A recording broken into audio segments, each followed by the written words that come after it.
This girl notices that her hair is growing too fast. It causes her unbearable pain, but as soon as she tries to cut it off, her hair gets out of control.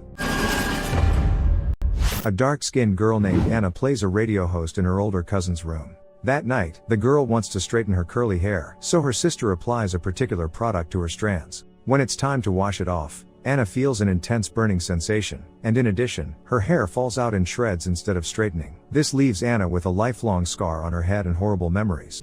About 15 years passed, and 1989 arrives. As an adult, Anna works for the Los Angeles TV station Culture, which promotes the popular music of black performers to the masses. With all her enthusiasm, the girl never manages to achieve success in her career, and the channel itself cannot boast high ratings. Anna almost negotiates a promotion, but at that moment, there is a change in the management of Cultura.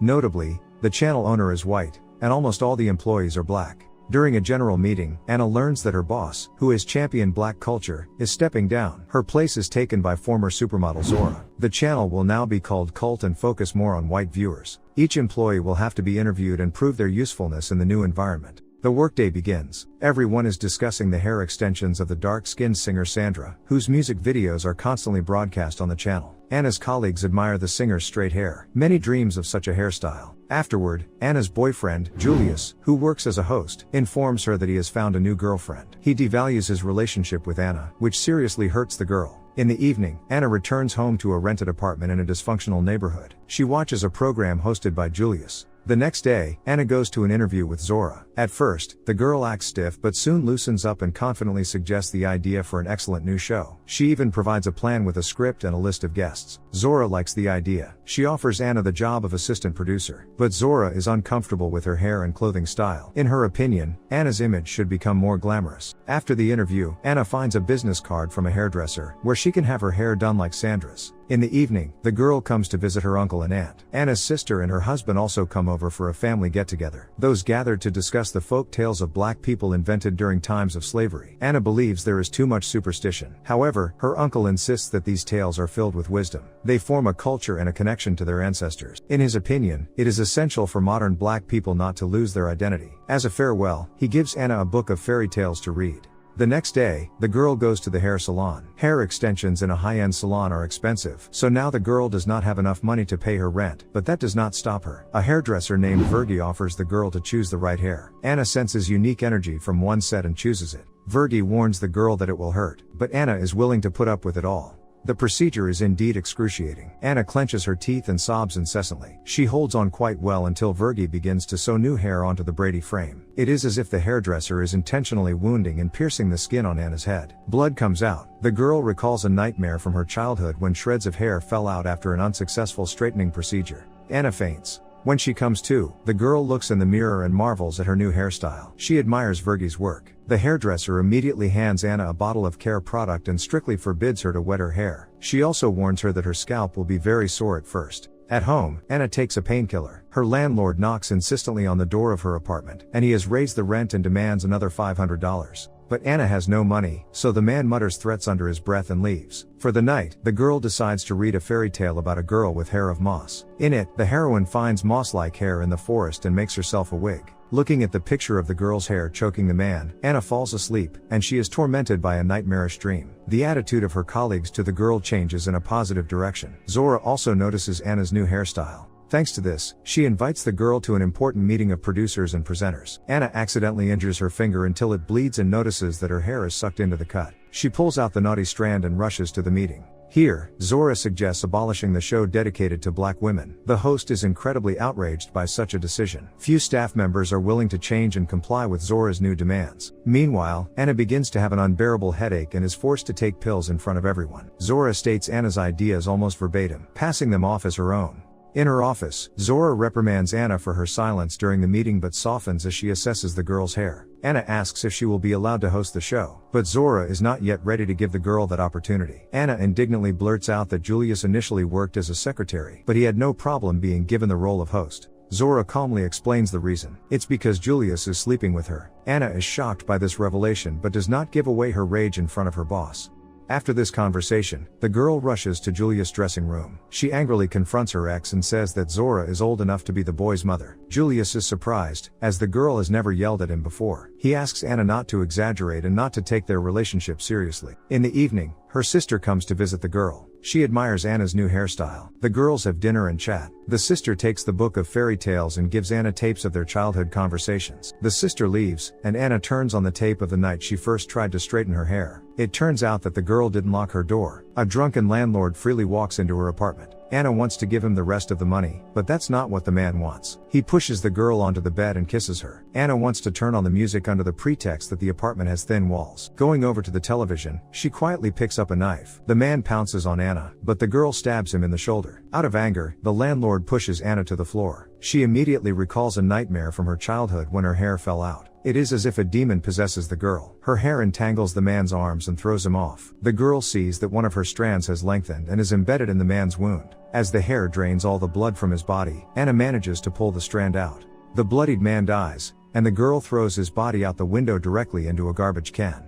The next day, Anna sees paramedics and police officers outside the house. They take away the body of the owner of the apartment, and the neighbors are only happy to see him dead. There is a meeting at work. One of the presenters breaks down and flatly refuses to change her style to suit Zora and her new routines. Anna persuades her friend to stay on the channel, arguing that changing is fun. The girl promises to think about it and leaves. Left alone, Anna tries to convince herself that the landlord was an evil man and that his death didn't hurt anyone. After a while, Anna manages to assemble a team to work in a new format. She reports to Zora about it. Only the primary host is missing, and Anna hopes this position will be entrusted to her. But no answer from Zora yet. At home, Anna tries to brush her hair. She has stopped oiling her hair with Virgie, and the quality of her hair has deteriorated. Anna begins to menstruate. As soon as the girl decides to use a pad, the hair smells blood and climbs into her panties. Once saturated, her hair strangely frizzes and becomes shiny and manageable again. Anna arrives at a party celebrating the success of Cult. Everyone there is happy to see the girl smiling and complimenting her. Anna's former boss, named Edna, comes to the party. She is unhappy that her Democratic channel has become a glamorous hangout. Anna says that under Zora's leadership, her salary has increased, and she has more opportunities. Edna feels that Anna is betraying herself and her black identity by going along with Zora.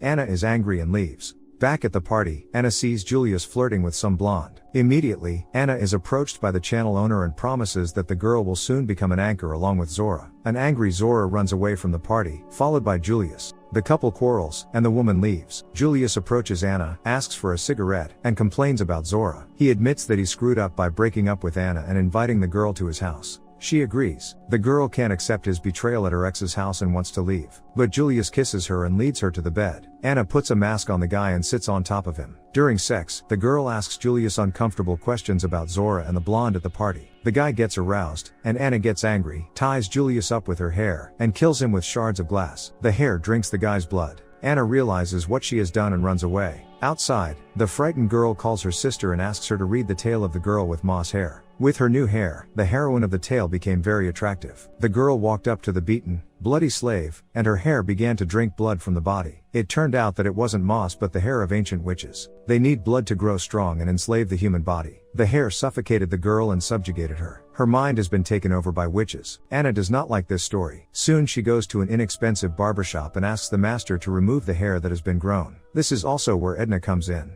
Anna's conscience overwhelms her, and she begs her former boss to forgive her. She wants to be herself again, and Edna forgives her and compliments her new style. But Edna believes that in an ideal world, a woman could wear any hairstyle she wanted without conforming to society's demands. Anna agrees with her. The hairdresser tries to cut the girl's hair, but it gets out of hand and kills the master. Seeing this, Edna tries to run away, but her bloodthirsty hairs also catch up. Anna loses control of herself and kills the second hairdresser. Her hair sucks the blood out of all the victims. Anna comes to her senses and screams in terror. The girl runs out into the street and calls Zora, for she was the one who advised her to get her hair done by Virgie. The woman does not answer her home phone, so Anna runs to the office. She finds the body of one of her colleagues and Zora sitting next to her. The woman confesses that her hair is out of control, too. Sometimes they inspire a sense of hunger in Zora, and she begins to kill. Over time, the hunger only intensifies. Zora, like Anna, is constantly plagued by nightmares because the hair wants to enslave their minds. Zora becomes nervous and decides to get it over with. She grabs a pair of scissors and tries to cut off her hair, but the feral strands suffocate the woman and then hang her up. The next day, the girl is late for work, and no one here can find Zora. Anna will have to go on live television for the first time as an anchor in her place. The audience is thrilled with the girl, who artfully hides her hair's bloodiness.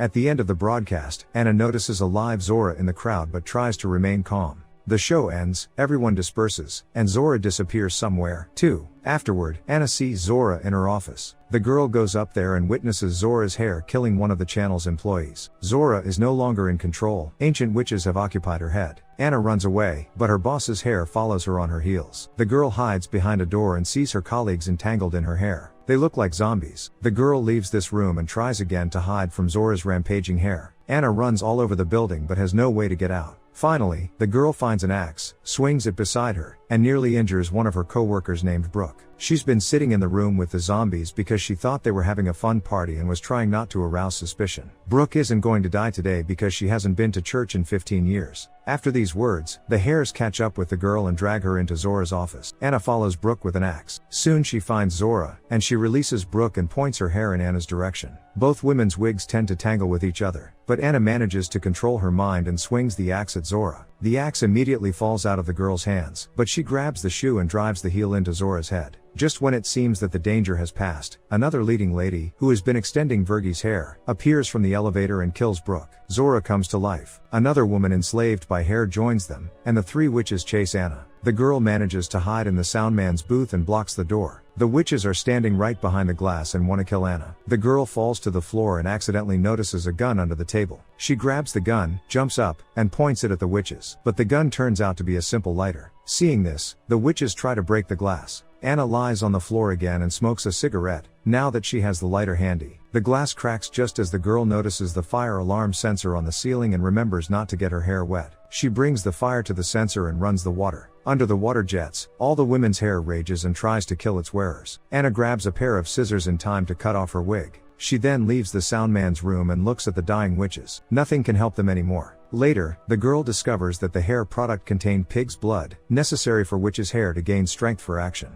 Anna also manages to find out that the tale of the girl with the moss hair is accurate. Once upon a time, trees with witches' hair grew on one slave owner's property. That man died, and his lands went to his sons. One of them is precisely the owner of the cult canal. This white man thinks he can use plants and people as he pleases, so he sells witches' hair to a barbershop. While Anna was reading A Tale of Witch Hair, her sister went to get her hair extensions at Virgie's. Thank you all for watching. Subscribe to the channel, give it a like, suggest your movies in the comments, and we'll try to provide you with quality content as often as possible. See you all soon.